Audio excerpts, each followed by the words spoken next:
출애굽기 25장 31절부터 40절까지의 말씀. 말씀이 좀 길죠? 뭐 내용은 길지 않습니다. 자, 한 절씩 우리 현장에 있는 친구들 그리고 또 각자 집에서 예배드리는 친구들도 우리 한 절씩 교독하도록 하겠습니다. 너는 순금으로 등잔대를 쳐 만들되 그 위판과 줄기와 잔과 꽃받침과 꽃을 한 덩이로 연결하고 가지 여섯을 등잔대 곁에서 나오게 하되 다른 세 가지는 이쪽으로 나오고 다른 세 가지는 저쪽으로 나오게 하며 이쪽 가지에 살구꽃 형상의 잔색과 꽃받침과 꽃이 있게 하고 저쪽 가지에도 살구꽃 형상의 잔색과 꽃받침과 꽃이 있게 하여 등잔대에서 나온 가지 여섯을 갖게 할지며 등잔대 줄기에는 살구꽃 형상의 잔색과 꽃받침과 꽃이 있게 하고 등잔대에서 나온 가지 여섯을 위하여 꽃받침이 있게 하되 두 가지 아래에 한 꽃받침이 있어 줄기와 연결하며 또 두 가지 아래에 한 꽃받침이 있어 줄기와 연결하며 또 두 가지 아래에 한 꽃받침이 있어 줄기와 연결하게 하고 그 꽃받침과 가지를 줄기와 연결하여 전부를 순금으로 쳐 만들고 등잔 7을 만들어 그 위에 두어 앞을 비추게 하며 그 물집게와 불동 그릇도 순금으로 만들지니 등잔대와 이 모든 기구를 순금 1달란트로 만들되 너는 산과 이 산에서 내게 보인 양식대로 할지니라. 아멘. 자, 오늘은 무슨 성막이 있는 무슨 기구에 대한 이야기일까요? 말씀 읽어봤으니까 등잔대에 대한 이야기입니다. 오늘날에는요 어떤 좋은 분위기를 연출할 때 이 초를 많이 사용합니다. 고백할 때 막 길 만들어 놓고, 나 그런 거 안 해봤다. 목사님 그런 거 되게 싫어하거든요. 막 길 만들어 놓고 하트로 막 이렇게 촛불 캔들 만들어 놓고, 그렇지? 막 너와의 뭐 100일을 뭐 축하해, 뭐 이러면서 해본 사람도 있고 안 해본 사람도 있겠지만 뭐 이렇게 무드 잡을 때 초를 많이 써요, 그렇죠? 그리고 또 초를 많이 쓸 때가 언제예요? 생일 때, 그죠? 생일 때 우리 딸들 좋아하는데 뭐 이렇게 있으면은 초만 보면은 케이크 찾아요, 둘째가. 아무튼 뭐 생일 때도 많이 쓰지만 사실은 옛날에는요 집에 초가 다 구비되어 있었어요. 집집마다. 왜 그랬는지 알아요? 맞아요. 옛날에 정전이 잘 됐어요. 뭐 여러 가지 이유, 뭐 각 가정의 이유일 수도 있고 또 그리고 그 전력 수급이나 아니면 뭐 그 전봇대의 문제일 수도 있고. 지금은 여러분 전깃줄 잘 안 보이죠? 길 가다가 전깃줄 본 적 있어요? 이 동네도 없는 것 같아요. 근데 예전에는요 그 전봇대가 있었어요. 전봇대에 이렇게 줄이 매달려 있었어요. 거기에 이제 보통 참새들이 앉고, 그렇죠? 이런 전봇대에 줄이 매달려 있고 그런 줄들이 막 여기저기 사방에 지저분하게 너저분하게 있었어요. 지금은 다 매설합니다. 바닥에 매설을 해서요. 신도시 이후로는요 다 바닥에 깔려 있기 때문에 우리 눈에 보이지 않지만 그런 선들이 단선되거나 막 무슨 문제가 생기거나 거기에 뭐 제비가 집을 짓거나 막 이러면은 단전이 돼요. 정전이 됩니다. 그러면은 집집마다 이렇게 초를 켜는 거죠. 지금은 초 말고도 뭐 이렇게 블루투스 아니면 뭐 미리 충전해서 랜턴 뭐 이런 것도 많기 때문에 초가 많이 없어졌죠. 그냥 초는 분위기를 내기 위해서, 무드를 내기 위해서 쓰이곤 합니다. 근데요, 고대의 어떤 건물들에서는 그 밤에 조명을 사용하기 위해서는 뭘 사용했을까요? 결국엔 뭐 이 초를 사용하거나 오늘 이 성경에 등장하는 등잔대는요 촛대와는 다릅니다. 우리가 촛대를 생각할 수도 있어요. 촛대 막 이렇게 촉 꽂아 놓는 용도로 쓰이는 거 지금 여러분 보이시죠? 저 촉 꽂아 놓는 용도가 아닙니다. 저건 등잔대예요. 초를 사용하지 않습니다. 그래서 그 기름을 넣어서 그 기름으로 불을 밝히는 거예요. 그래서 등잔대라고 불러야지 더 정확합니다. 근데 등잔대가 또 얼마나 중요하길래 이 세 번째로 소개가 되는 걸까요? 앞서 지난주에 설명했던 게 진설상이었죠. 진설상. 떡을 이렇게 쌓아놓은 그 상이 성소의 북쪽에 위치해 있고 그 건너편, 그러니까 성소의 남쪽에는 바로 이 등잔대가 위치해 있습니다. 그러니까 마주보고 있는 게 뭐라고요? 이 진설상을 잘 비추기 위해서 이렇게 건너편에 마련되어 있는 거예요. 그런데 만약에 이 등잔대가 여러분 쉽게 넘어지면 될까요? 안 될까요? 안 되죠. 밑에 잘 안 보이는데, 그죠? 밑에 안 보이는데, 밑에 굉장히 튼튼한 밑판이 있어야 돼요. 오늘 성경에서는요, 등잔대를 어떻게 만들어야 되는지 막 설명을 해줘요. 그리고 불을 놓을 등잔이 줄기 맨 위에 이렇게 있죠. 근데 이게 어떤 꽃 형상으로 제작됐냐면, 살구꽃 형상으로 제작됐어요. 살구꽃. 전체적으로 한 개의 줄기가 있고요, 가운데. 그쵸? 한 개의 줄기가 있고, 그리고 6개의 가지를 가진 모양입니다. 나뭇가지 모양이에요.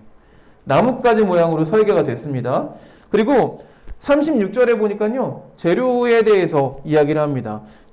여러 조각의 금덩어리를 이렇게 막 이렇게 조합해서 붙이는 게 아니에요. 금 한 덩어리를 가지고 이렇게 만들어야 되는 거예요. 그러니까 여러분, 이게 쉬운 기술이었을까요? 어려운 기술이었을까요? 어려운 기술이에요. 이게 쉽지 않아요. 금을 세공하는 기술이 쉽지 않습니다. 지금도 여러분, 뭐 주물이나 아니면은 그 무슨 쇠를 만들거나 아니면 어떤 예를 들면 파이프로 된 이런 관을 만들 때도 이렇게 꺾이는 부분은요, 보통 용접을 합니다. 왜냐하면 그게 쉽거든요. 두 개를 이어 붙이는 게 더 쉬운데, 그거를 하나 통으로 만들면 여러분 어떻게 될까요? 단가가 올라갑니다. 기술이 그만큼 어려워요. 재료도 많이 쓰이고 단가도 또 올라가게 되죠. 그래서 이 등잔대를 만드는데 얼마나 들었냐면, 순금 한 달란트. 이게 한 달란트 하면은 몇 킬로그램인지 아세요? 금이? 놀라지 마세요. 34kg. 여기 34kg 손 들어봐. 내가 34kg이다. 그건 다 넘어가는구만. 여기서 34kg의 사람은 없는 것 같아요. 134kg 있을지 모르겠지만. 아무튼 굉장히 그 초등학생 몸무게 정도의 금덩어리인 거죠. 그러니까 이거 금 엄청 많이 들어간 거예요. 금이 엄청 많이 들어간 물건이 등잔대입니다. 이 등잔대는요, 여러분 굉장히 실용적이죠. 다른 어떤 성소의 기구들보다 굉장히 실용적입니다. 왜냐하면은 불을 밝혀주니까. 우리 조명 다 설치되어 있잖아요, 그렇죠? 방마다, 뭐 집집마다 조명이 다 설치되어 있는 것처럼 이렇게 실용적이기도 하지만 또 마찬가지로 꼭 필요해서만 놓은 게 아니라 성소 안에 들어있는 성막 안에 들어있는 모든 기구에는 상징적인 의미가 담겨 있어요. 어떤 상징적인 의미가 담겨 있을까요? 보니까 아까 얘기했지만 저 살구꽃 형상이라고 했어요. 살구꽃 형상. 근데 살구꽃으로 만든, 살구꽃 나무로 만든, 살구나무로 만든 물건이 하나 있습니다. 그게 뭐냐면 아론이 가지고 있던 지팡이였어요. 아론이 가지고 있는 지팡이는요, 살구꽃이 핀 지팡이였어요. 지팡이인데 거기서 계속 꽃이 피어나요. 보통 나무를 자르면 어떻게 돼요? 나무가 죽어요. 그렇죠? 근데 그 아론의 지팡이는 계속 싹이 피고 꽃이 피어요.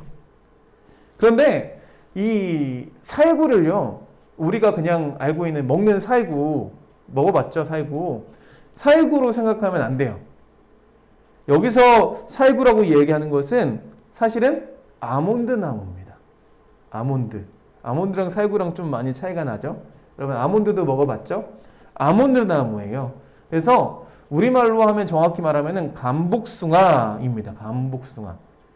그러니까 살구나무가 아니었어. 뭐야 이거 배신당했어. 그럼 뭐야? 아몬드야. 살구야. 이렇게 생각할 수 있죠.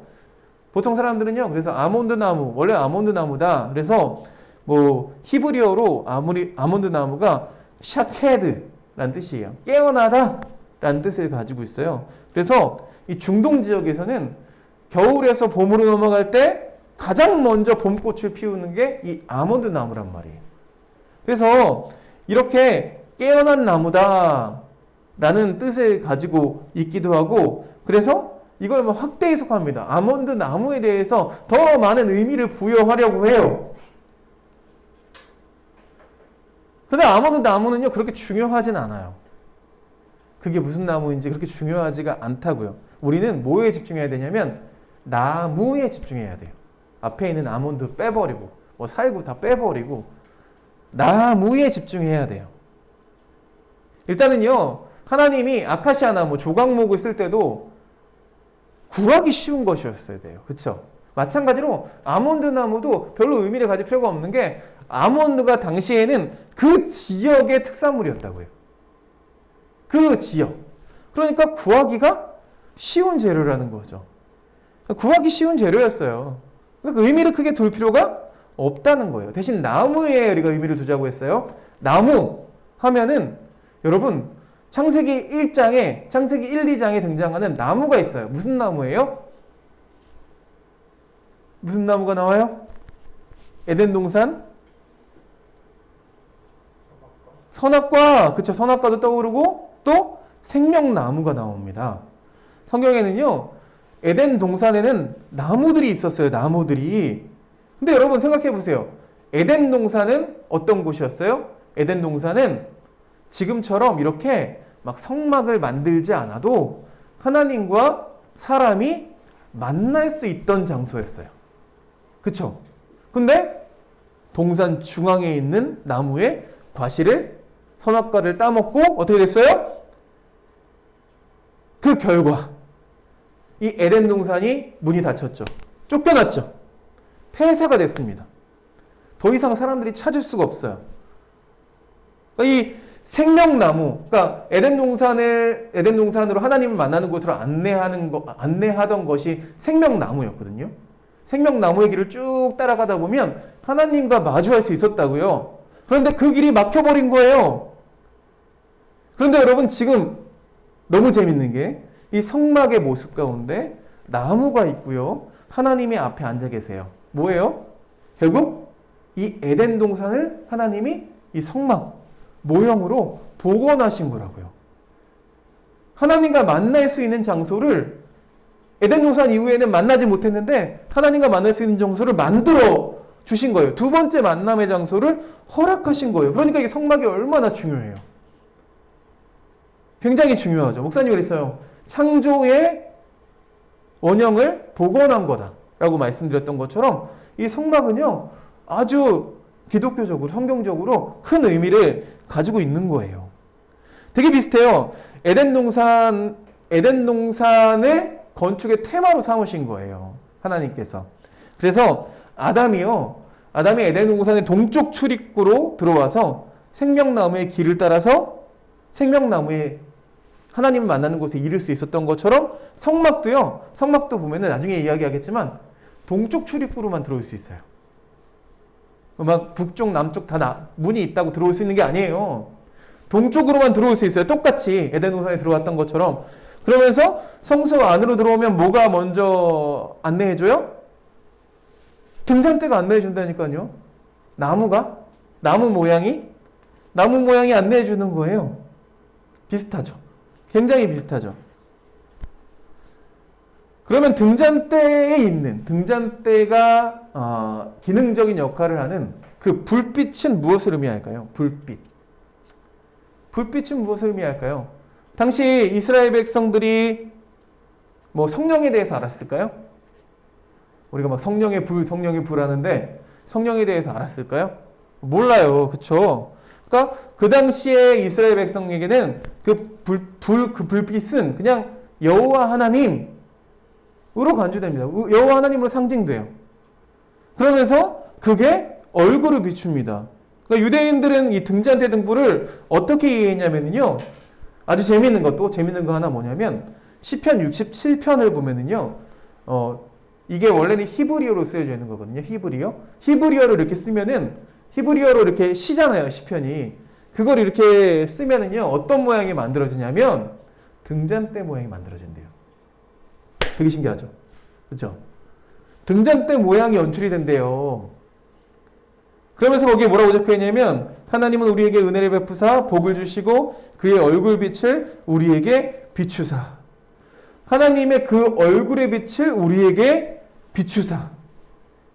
그러니까 시편 67편은 등잔대 모양이라고 했어요. 왜 등잔대 모양으로 이렇게 시까지 썼을까요? 이 등잔대의 등불이 결국 하나님 얼굴의 빛과 같다라는 것을 다시 한번 고백하고 있는 거죠. 여러분 출애굽기 뒤쪽에 넘어가면요 모세가 하나님을 마주하는 장면이 나오는데요. 모세가 하나님의 얼굴을 보고 싶어 했어요. 보기 원했어요. 그런데 하나님 뭐라고 말씀하시냐면 내가 내 얼굴을 보지 못하리니 나를 보고 살 자가 없느니라. 제가 말씀드렸잖아요. 그 당시에는 하나님의 얼굴을 보면 어떻게 돼요? 죽어요. 대신 하나님이 모세에게 허락하신 게 있어요. 뭔지 아세요? 등을 보여주세요. 등을 보여주세요. 근데 하나님의 등을 본 것만으로도 모세의 얼굴에 광채가 생겨요. 그 이스라엘 백성한테 내려갔더니 이스라엘 백성이 그 모세의 얼굴에 나는 광채를 보기를 두려워합니다. 뭐 등에 무슨 좋은 오일이 있어가지고 얼굴에 막 빛이 나고 이런 거 아니에요. 그래서 모세의 얼굴을 심지어 수건으로 가려야 했어요. 그렇게 빛이 났다고요. 원래 사람은 이렇게 하나님을 만날 수 있는 게 쉬운 일이 아니었습니다. 원래 인간은 하나님을 두려움 없이 장애 없이 육안으로 하나님을 바라볼 수 있는 존재였는데 아까 말했던 것처럼 에덴 동산에 그 선악과를 먹고 선과 악을 알게 되면서 그때부터 하나님의 빛을 피하게 됐어요. 볼 수 없게 됐어요. 목사님이 축도할 때 이렇게 기도하진 않아요. 근데 보통 축도할 때 이런 구절을 많이 씁니다. 성경 구절. 민수기 6장 말씀인데 여호와는 그의 얼굴을 내게 비추사 은혜 베푸시기를 원하며 여호와는 그 얼굴을 내게를 향하여 드사 평강 주시기를 원하노라. 축복 기도할 때 많이 사용하는 성경 구절이에요. 근데 이 내용이 왜 축복 기도에 많이 쓰일까요? 이게 축복이죠. 지금은 우리가 죄악 가운데 저주를 받아서 하나님 얼굴의 그 빛을 다 감당할 수가 없지만 그게 결국에는 실제로 보게 되면 두려운 일이고 또 죽을 일이지만 그러나 그것을 가리고 있는 저주, 이 죄의 저주가 없어지면 우리가 하나님의 얼굴을 볼 수 있게 된다는 거예요. 그렇게 기원하면서 기도하는 거예요. 축복 뭐예요? 바랄 축, 복. 축복을 바라면서 그렇게 기도하는 거죠. 자, 이스라엘은요, 이 나무 형상, 이 나무 모양의 이 등잔대 위에 이 7가지의 등불을 보면서 빛 대신 하나님을 생각하면서 그 복을 갈구할 수 있었다는 거예요. 하나님을 보고도 두렵지 않고 죽지도 않는 그 영생을 누리는 때를 간절히 구하면서 살 수가 있었다는 거예요. 성경 말씀 맨 마지막 책의 말씀이 뭔지 아세요? 요한계시록입니다. 그죠? 요한계시록 22장에는요, 뭐가 등장하냐면, 아까 얘기했던 생명나무와 등불이 등장합니다. 생명나무와 등불이 등장해요. 이 요한계시록 21장, 22장 말씀은요, 최후의 성전에 대한 이야기예요. 그러니까 나중에 최후에 지어질 성전에도 마찬가지로 생명나무도 나오고 또 등불도 나온다는 거예요. 하나님의 어린 양과 그 다음에 그 보좌 앞에 생수의 강이 흐르고 또 생명나무가 그 앞에 있다는 거죠. 최초로 강이 있고 또 생명나무가 있던 곳이 어디였다고요? 에덴 동산이었다고요. 최후의 성전도 역시 마찬가지로 이 성막과 마찬가지로 에덴 동산을 테마로 하고 있어요. 이 요한계시록 22장 3절 말씀에 따르면 최후의 성전에는 저주가 없고 하나님과 그 어린 양의 보좌가 그 가운데 있는 데에도 가려져 있던 휘장이 없고, 그렇죠? 종들이 마음 놓고 하나님을 섬기고 있다 라고 표현되어 있어요. 그리고 4절에는 그의 얼굴, 하나님의 얼굴을 볼 수 있대요. 왜 그래요? 당연하죠. 이때는요, 휘장도 없고 또 죄의 저주가 다 해결됐기 때문에 하나님의 얼굴을 볼 수 있게 됐다는 거예요. 그러면서 등불이 나오는데요. 등불이 있으나 마나한 거죠, 이제. 왜 그래요? 하나님 얼굴에 빛이 이미 있는데, 여러분, 빛이 더 큰 빛을 만나면 어떻게 돼요? 그 빛은 별로 의미가 없어져요. 그죠? 아주 어두울 때는 작은 불빛도 굉장히 밝아 보이지만, 여러분, 갑자기 형광등 딱 켜면, 촛불 켜고 있다가 형광등 켜면 촛불 잘 보여요, 안 보여요? 별로 의미가 없어지는 것과 같은 이치인 거예요, 여러분. 성경에는 더 이상, 최후의 성경에는 더 이상 등불이 있지만 그 등불이 그렇게 중요하지가 않은 거예요. 그러나 지금 우리들은 어떻습니까? 그 등불이 중요하죠. 그 등불이 중요합니다. 우리의 생명나무가 되시는, 우리를 하나님 앞으로 인도해 주시는 예수님을 그래서 빛이라고 표현하잖아요. 그 등불이 우리에게 너무나 필요해요. 너무나 중요해요. 그러면서 하나님은 우리를 빛의 자녀라고 말씀하셨습니다. 모세의 얼굴에서 광채가 났듯이, 빛이 났듯이 여러분 얼굴에서도 빛이 나야 돼요. 여러분, 목사님 그런 게 있어요. 뭐 영적인 거 이런 거 아닙니다. 그렇죠? 근데 이렇게 정말 그 말씀에 굉장히 의문이 들고 그 말씀을 탐구하기 원하고 또 깨어서 기도하면서 정말 열심히 예배드리기 원하는 친구들 눈을 보면은요, 막 눈에서 칼이 나가요. 카리스마가 있다는 뜻이야. 막 정말 눈이 반짝반짝하고요. 아, 목사님도 어렸을 때 반짝반짝하단 말 많이 들었었는데, 눈동자가 반짝반짝해서 선생님들이 예비 반장 많이 시켰어요. 왜냐면 앞에서 말똥말똥 이렇게 뜨고 있었거든요. 지금은 굉장히 썩은 동태 눈깔 같지만 예전에는 그랬다고. 어렸을 때는 얼굴도 까만데 눈만 막 반짝반짝거리는 거예요. 얼굴은 까맣고 막 시커먼데, 알죠? 흑인들이 눈이 반짝반짝한 거. 그래서 눈만 반짝반짝하니까 그렇게 쓰임을 받았었는데, 아무튼 그런 카리스마가 막 분출이 된다고요. 빛이 난다고요. 빛이. 여러분, 우리도 그 빛을 발할 수 있어야 합니다. 하나님의 빛을 나타낼 수 있어야 돼요. 사람들이 우리를 딱 보면 아우라라고 하죠. 아우라. 우와, 아우라가 느껴져. 그 거룩한 아우라를 뿜으면서 살아야 돼요.